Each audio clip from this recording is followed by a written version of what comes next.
جب اس کی باری آئی کہانت کی تو جب وہ بہور جلانے کے لیے کہانت کے دستور کے مطابق ہیکل کے اندر پہنچا ہے تو ہیکل کے اندر پہنچتے ہی اس نے کیا دیکھا ہے کہ وہ جیسے ہی اس پیالے میں بہور جلا کر جیسے اندر پہنچتا ہے تو اس کا کیا ہوتا ہے، اس کہن کے پیچھے سے ایک رسی باندھی ہوتی ہے، ایک پٹکا باندھا ہوتا ہے کہ اگر اس کی زندگی کے اندر گناہ ہے تو اسی وقت یہاں مر جائے گا، لیکن اگر تو ٹھیک ہوا تو خدا سے کچھ نہیں کہے گا۔ اور وہ عید کے صندوق کے آگے جیسے ہی جاتا ہے اور اپنی کہانت کے دستور کے مطابق اس بہور کو جلاتا ہے، اس کے جو جانجروں کی، اس کے گنگروؤں کی آواز جو اس کے پٹکے کے چگرد باندھے ہوئے ہیں وہ آ رہی ہے، اور لوگ پیر کھڑے دعائیں کر رہے ہیں کہ شکر ہے اب بھی زکریا زندہ ہے۔ اور جب گنگرو کی اور اس کی جسم کے اوپر جو باندھے ہوئے تھے پٹکے، ان کی آواز بند ہو جاتی تو لوگ اندر باہر کھڑے خاموش ہو جاتے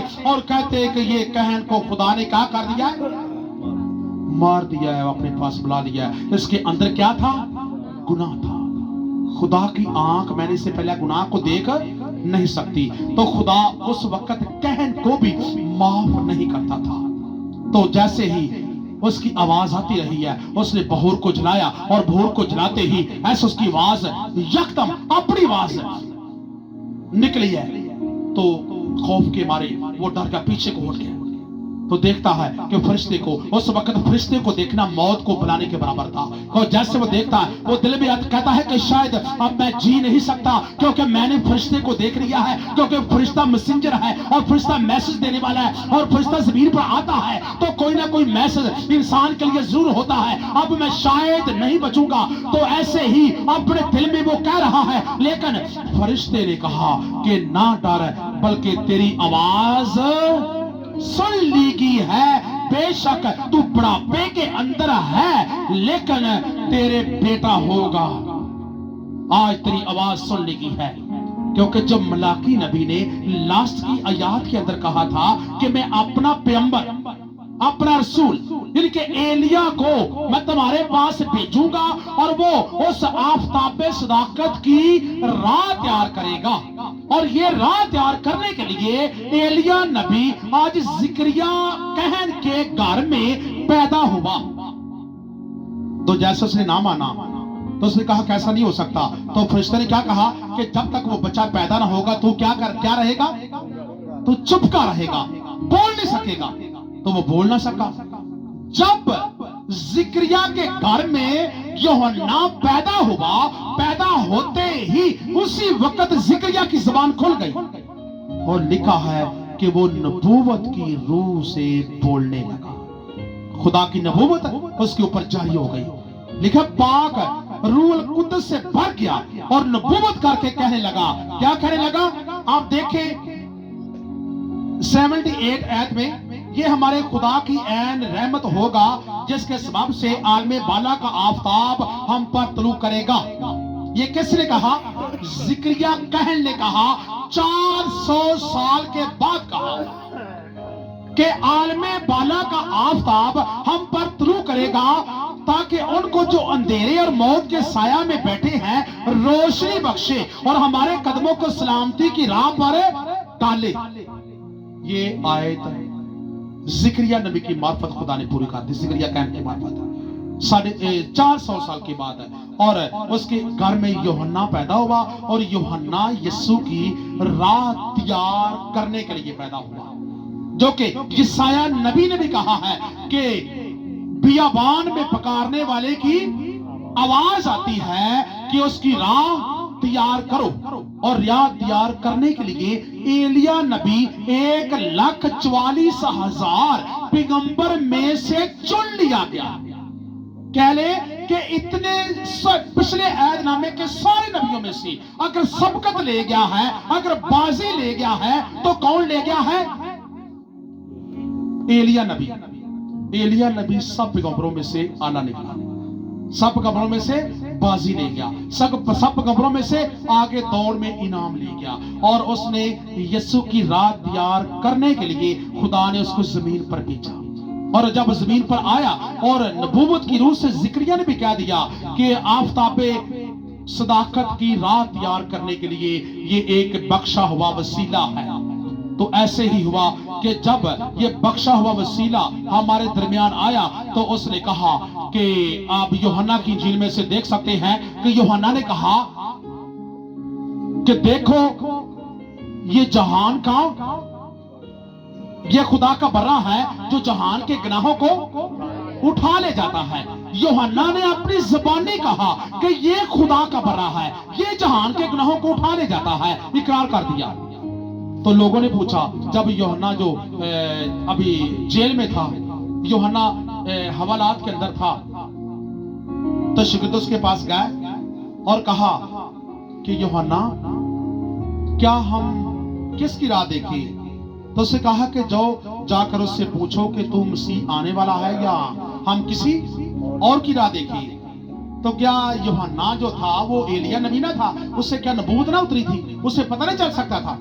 پتہ چل سکتا تھا، لیکن وہ حوالات کے اندر جھوٹے الزام میں بند تھا اور وہ کنفیوز تھا، کیونکہ جو شخص دعاؤں کے ذریعے پیچھے ہٹ جاتا ہے، دعائیں نہیں کرتا، خدا کا رابطہ اس کے ساتھ بحال نہیں رہتا۔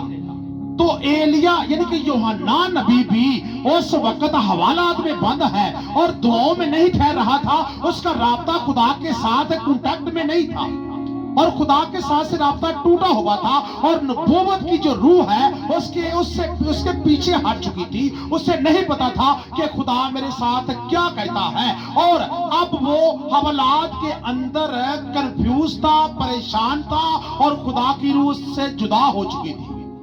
اس لیے وہ بھی ڈاؤٹ میں تھا کہ شاید ہم دوسرے کی راہ نہ دیکھ لیں۔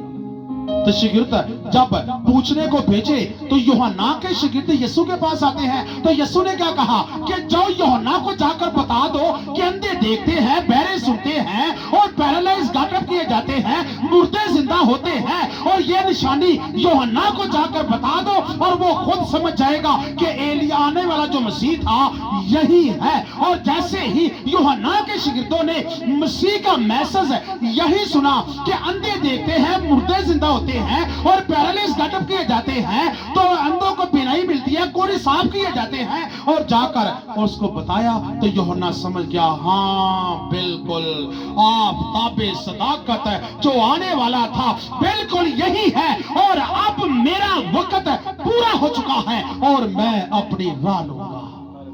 تو اس کے بعد کیا یوحنا کے ساتھ ہوا؟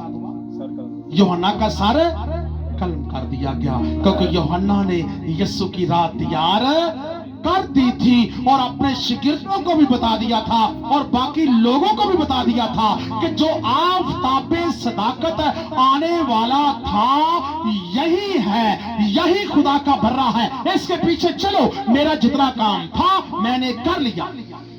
اس کے بعد کیا ہوا کہ آفتاب صداقت کی کرنوں سے لکھا ہے کہ شفا ہوگی، اور کیا ہوں گے وہ لوگ بچڑوں کی مانند کیا کریں گے؟ لکھا ہے کہ بچڑوں کی طرح وہ کیا کریں گے؟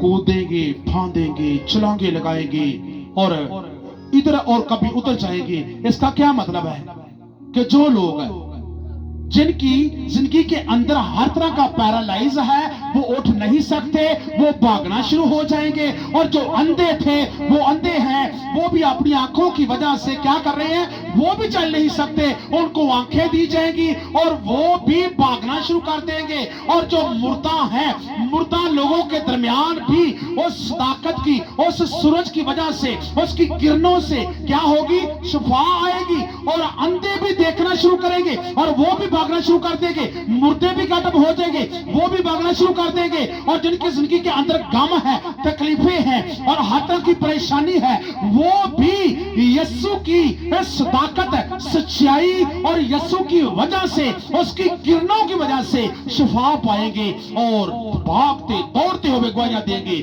کہ خدا نے ہم کو معجزے میں کیا کیا ہے؟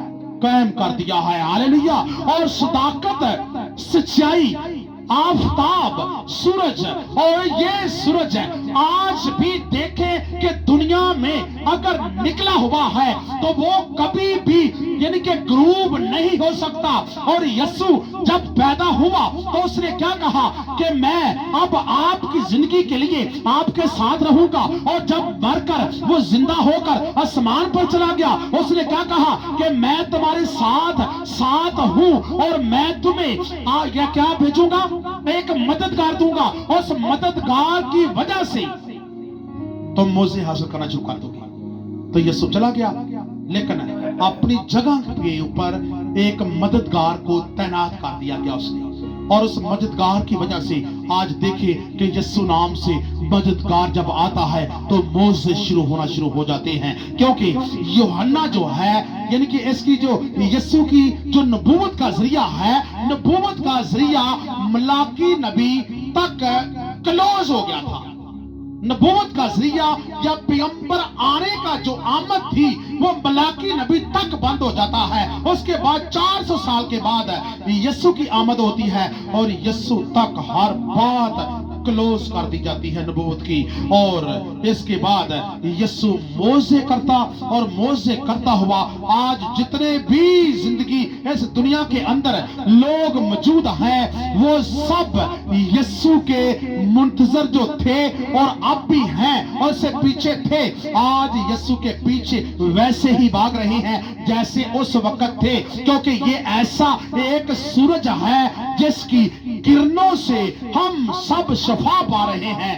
کوئی بھی زندگی یہاں ایسی نہیں کہ یسوع سورج کی وجہ سے جس نے معجزہ نہ لیا ہو. کیا ایسے لوگ یہاں ہیں کہ یسوع سورج آفتاب کی وجہ سے جن کی زندگی کے اندر معجزہ نہیں ہوا ہے؟ کوئی ایسا؟ لیکن یسوع آفتاب اور یسوع سورج کی وجہ سے کتنے لوگوں کی زندگی کے اندر معجزے ہو چکے ہیں؟ اپنا ہاتھ کھڑا کریں. یعنی کہ کچھ رہتے ہیں کو سبھی کے اندر ہو چکے ہیں.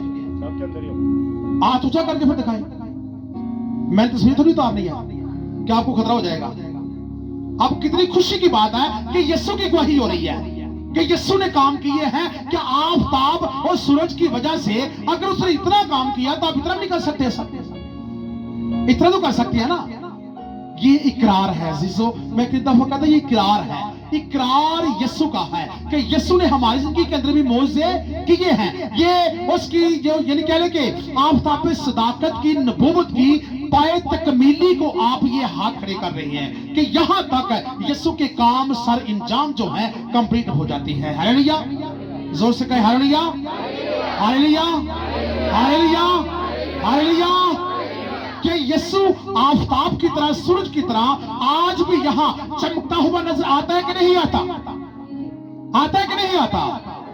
اور آگے کہاں تک رہے گا؟ کسی کو کوئی زبور یاد ہو کہ کہاں تک مسیح کا یہ سورج جو چلتا رہے گا اور ہمیشہ سب کی زندگی کے آگے ایک تارا بن کر رہے گا؟ صداقتی کا رہے رحمت یا رہے گا نام صداقتی کر مسیدہ اور رہے گا جد تلک سورج رہے گا مسیح کا نام. یہ کہ مسیح ہی وہ سورج اور وہ آفتاب ہے جس کی کرنوں سے ہر قوم شفا پا رہی ہے. اور آگے اگر آپ دیکھیں شمعون جو ہیکل میں یعنی کہ اس کو نبوت سے کہا گیا تھا کہ جب تک تو یسوع کو یعنی کہ آفتاب صداقت کو نہ دیکھ لے تو موت کو نہیں دیکھے گا. اس نے بھی کہا کہ اے خداوند میں نے اپنی آنکھوں سے تیری نجات دیکھ لی ہے. اور یسوع نجات بن کر آیا تو اس نے بھی کہا کہ یہ بہتوں کے لیے اٹھنے کا سہارا بنے گا اور دنیا کے لیے یہ نجات کا سبب بنے گا. دنیا کا لفظ بول کر شمعون نے ثابت کر دیا کہ سورج ہمیشہ پوری زمین کے اوپر چمکتا ہے. کسی بھی قوم اور کسی بھی قبیلے کو کبھی بھی اڈوائڈ نہیں کرتا بلکہ زمین کے اوپر جتنی بھی قومیں ہیں لکھا ہے اس کی روشنی کے وسیلہ سے اس کی کرنوں کے وسیلہ سے اپنا معجزہ